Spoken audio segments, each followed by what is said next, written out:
Hi everyone, কিরচফস ল কি? এই আইনটি প্রণয়ন করেছিলেন জার্মান বিজ্ঞানী গুস্তাভ কিরচফ। তিনি কারেন্ট ল এবং ভোল্টেজ ল নামে দুটি সূত্রের পরামর্শ দেন। এই সূত্রগুলি যথাক্রমে ফার্স্ট অ্যান্ড সেকেন্ড ল হিসেবেও বলা যায়। এই দুটি সূত্র সিরিজ প্যারালাল এবং সিরিজ প্যারালাল কম্বিনেশনাল সার্কিটে কারেন্ট এবং ভোল্টেজের আচরণ বর্ণনা করে। এটি কম্বিনেশনাল সার্কিটে ভোল্টেজ, কারেন্ট এবং রেজিস্ট্যান্সের মতো অজানা মৌলিক প্যারামিটার খুঁজে পেতেও ব্যবহৃত হয়।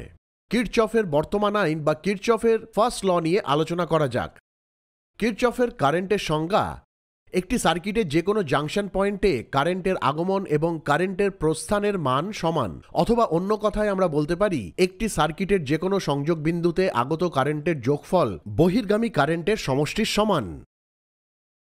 এই ছবিতে আপনি দেখতে পাচ্ছেন কারেন্ট I1 জাংশনের দিকে প্রবেশ করছে, যেখানে কারেন্ট I2 এবং I3 জাংশন থেকে বেরোচ্ছে। যখন আপনি দুটি বহির্গামী স্রোত I2 এবং I3 যোগ করেন, তখন এটি কারেন্ট I1 এর সমান হবে। যদি কারেন্ট I1 10 অ্যাম্পিয়ার্স হয়, তাহলে বহির্গামী স্রোত I2 এবং I3 এর যোগফল অবশ্যই I1 এর সমান হবে। উপস্থিত পথের রেজিস্ট্যান্সের ওপর নির্ভর করে বহির্গামী স্রোত I2 এবং I3 হতে পারে 5 এবং 5 অ্যাম্পিয়ার, বা 1 এবং 9 অ্যাম্পিয়ার, বা 8 এবং 2 অ্যাম্পিয়ার, বা 6 এবং 4 অ্যাম্পিয়ার। তবে এটি 10 অ্যাম্পিয়ারের সমান হওয়া উচিত। যদি তা না হয়, সার্কিটটি কিরচফের ফার্স্ট ল মানে না এবং সার্কিটটি ত্রুটিপূর্ণ। একটি উদাহরণ দিয়ে শুরু করা যাক। ধরুন আপনার একটি বোতলে 1 লিটার জল আছে এবং আপনি 1 লিটার জল অন্য দুটি বোতলে ভাগ করছেন। দুটি নতুন বোতলে ঢালা জলের পরিমাপ করার চেষ্টা করার সময় এটি অবশ্যই 1 লিটারের সমান বা কাছাকাছি হতে হবে, যা সত্য। যদি এটি অমিল হয়, তাহলে বুঝতে হবে আপনার পরিমাপ ভুল ছিল বা আপনি এটি স্থানান্তর করার সময় জল নষ্ট করেছেন। কিছু সার্কিটে আপনার রেজিস্ট্যান্সের 2 বা তার বেশি শাখা থাকতে পারে। আপনার কতগুলি শাখা থাকতে পারে তা বিবেচ্য নয়, তবে সমস্ত বহির্গামী কারেন্ট অবশ্যই ইনকামিং কারেন্টের সমান হতে হবে। আসুন একটি সংযোগে আরও শাখা নিয়ে আলোচনা করি। ধরুন কারেন্ট I1, I2 এবং I3 হল জাংশনের দিকে প্রবাহিত স্রোত, এবং স্রোত I4 এবং I5 হল জাংশন থেকে বেরিয়ে যাওয়া বা বাইরের দিকের প্রবাহিত স্রোত।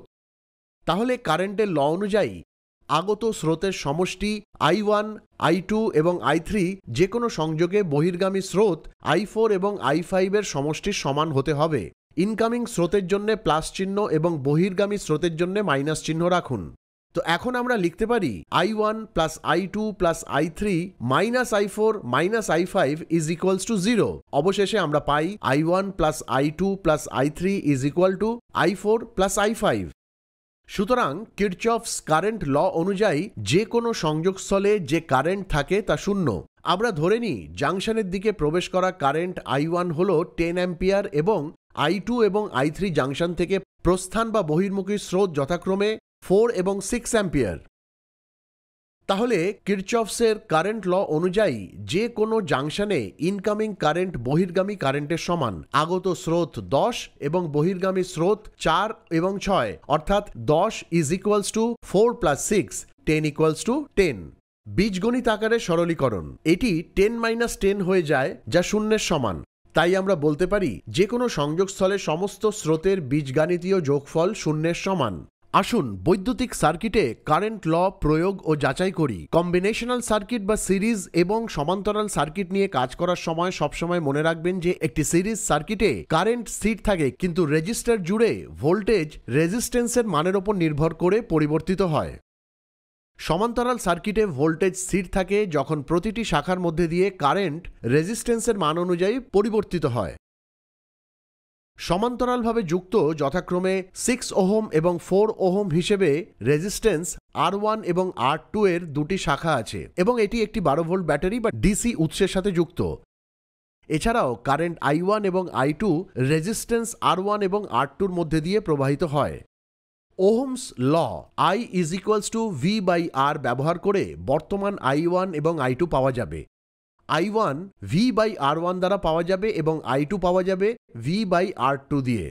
I1 is equals to 12/6 is equals to 2 amperes এবং I2 is equals to 12/4 is equals to 3 ampere। আমরা I1 এবং I2 পাই যথাক্রমে 2 এবং 3 amperes এবং মোট কারেন্ট হলো 5 amperes।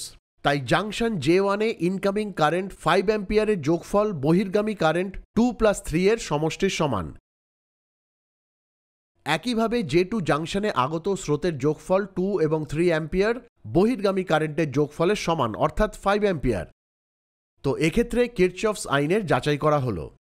এটিকে ব্যবহারিকভাবে যাচাই করার জন্য দুটি অ্যামমিটার A1 এবং A2 রেজিস্ট্যান্সের সাথে সিরিজ যথাক্রমে R1 এবং R2 2 এবং 3 অ্যাম্পিয়ার কারেন্ট বহন করার জন্য যথেষ্ট এবং আরও দুটি অ্যামমিটার জাংশন J1 এর আগে এবং জাংশন J2 পরে 5 অ্যাম্পিয়ার পরিমাপের জন্য পর্যাপ্ত। এখন একই সার্কিটে J1 এবং J2 জাংশনের মধ্যে 3 ওহম সহ আরও একটি রেজিস্ট্যান্স R3 যোগ করুন। তাই আরও একটি কারেন্ট I3 হিসেবে বিদ্যমান যা R3-তে প্রবাহিত হয়। এবার ওহমের সূত্র ব্যবহার করে I1, I2 এবং I3-র মান গণনা করুন। I is equals to V/R।